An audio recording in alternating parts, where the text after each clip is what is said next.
discovery and awareness of the richness, the diversity, and the often surprising nature of living with the land.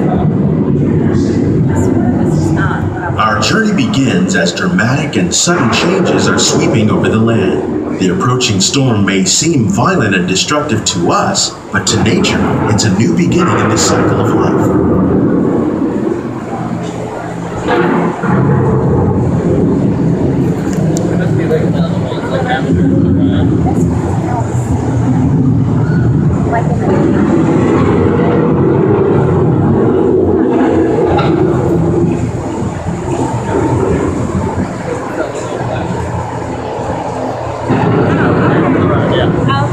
I'm filming this, huh?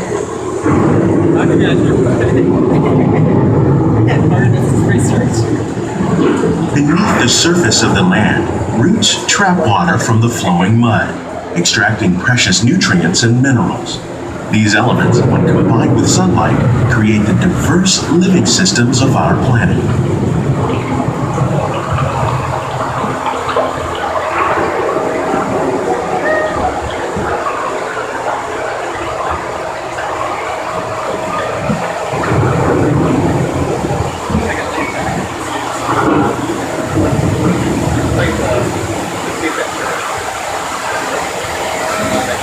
One of those living systems is the rainforest, home to the most amazing concentration of life on our planet. These dense and beautiful forests cover only a tiny portion of the Earth's surface, but they contain more than half of its plant and animal species. Rainforests are also extremely rich and productive living systems, providing us with oxygen, food, medicines, and other elements essential to our lives.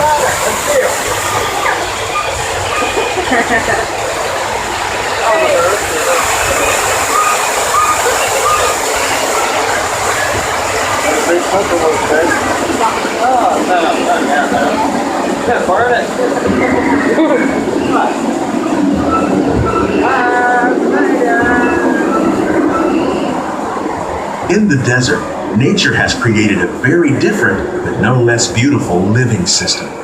And while this arid landscape may seem lifeless, it is very much alive. The plants and animals that have learned to survive in these harsh conditions make use of what little water they can find and avoid the scorching rays of the relentless sun.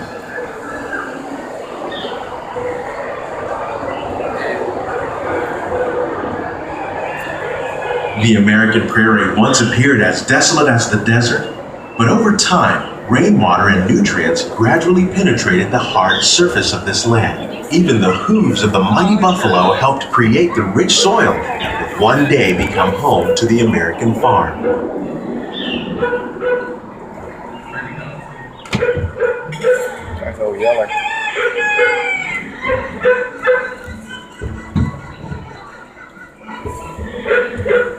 It's like self-offering out there.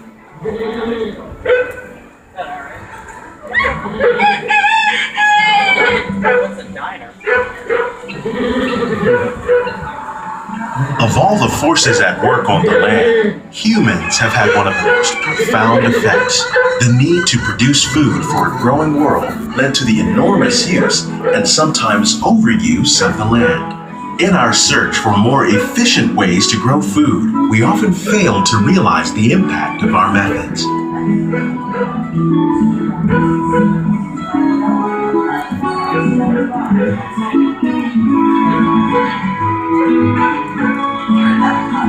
Today, we're learning to live with the land, discovering better ways to grow food that will assure both human and environmental well-being. We're learning that by adding composted leaves and other plant material to our soil, we can reduce the need for fertilizers.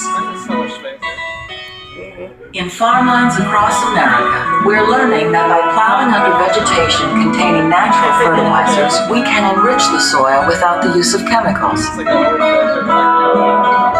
In Saudi Arabia and Mexico, we're learning to produce food on desert seacoasts by developing and planting crops that thrive in summer. Here at Epcot, we're learning to reduce the need for pesticides by using natural predators like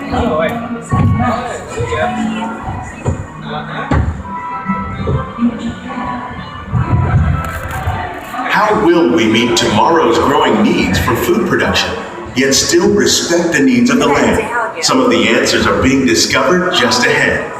To help us maintain these carefully controlled ecosystems, and for your safety, please remain seated in your boat at all times.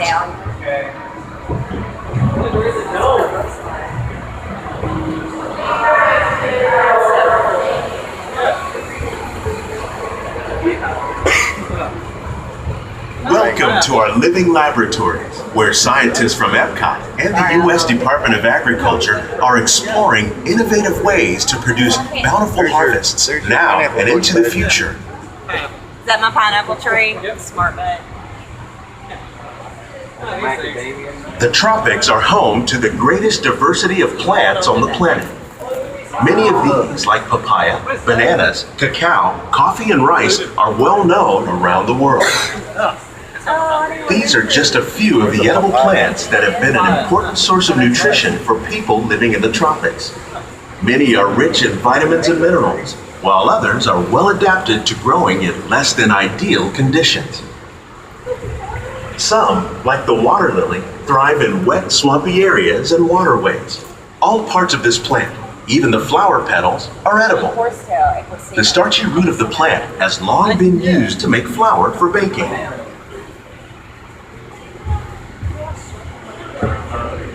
One day, many of these lesser-known tropical plants may be as important as the bananas growing on both sides of the boat. More than 28 million tons of bananas are eaten annually, making it the most popular fruit in the world. That's pretty cool in a way.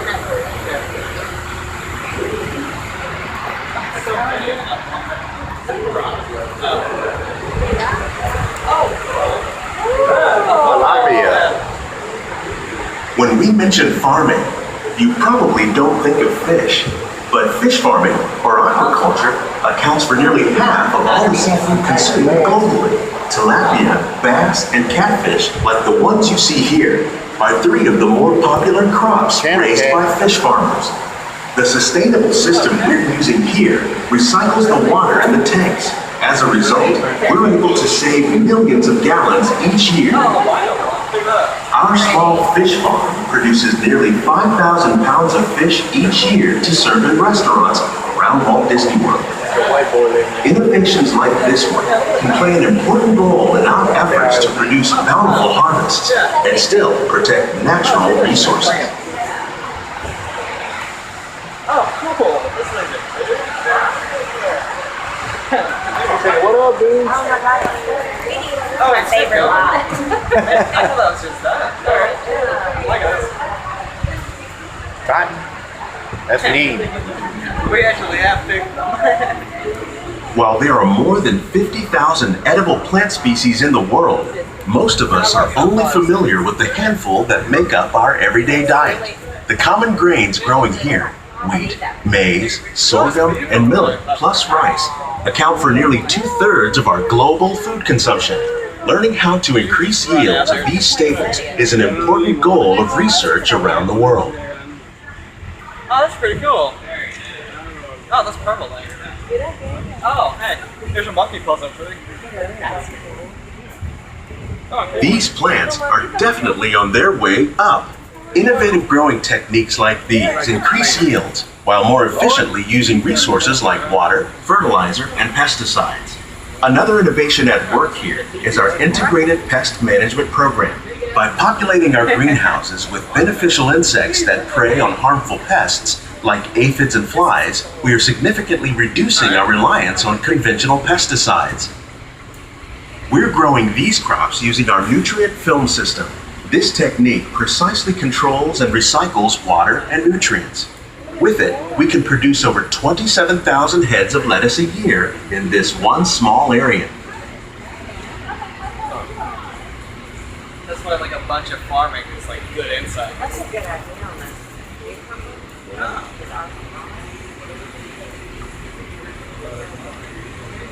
Some of our best ideas have been inspired by nature, like these fruit and vegetable trees. By growing these ground plants vertically, we can increase yields and better control diseases. These crops taste as good as they look. In fact, we serve more than 15 tons of produce from our greenhouses in restaurants here at the Land every year. I like these. They're pretty cool. Yeah.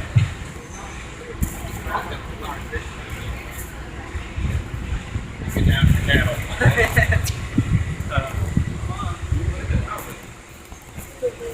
So it keeps on going. There's places.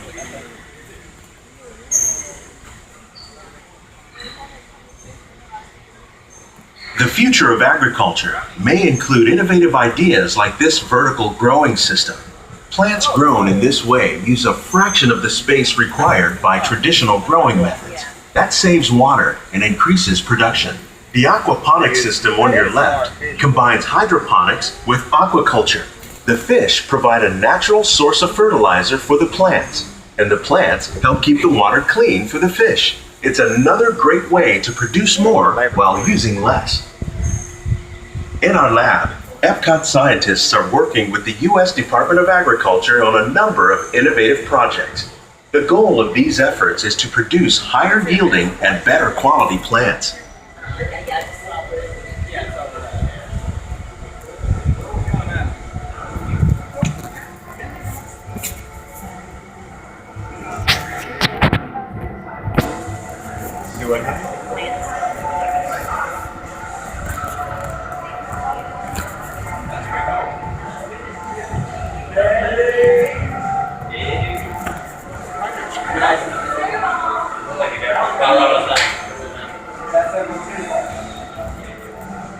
These greenhouses represent just a fraction of the work being done worldwide to produce bountiful harvests for our growing population.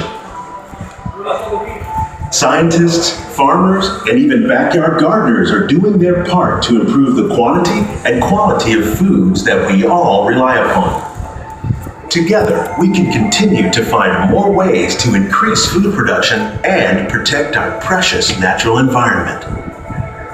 Only then will we truly be living with the land.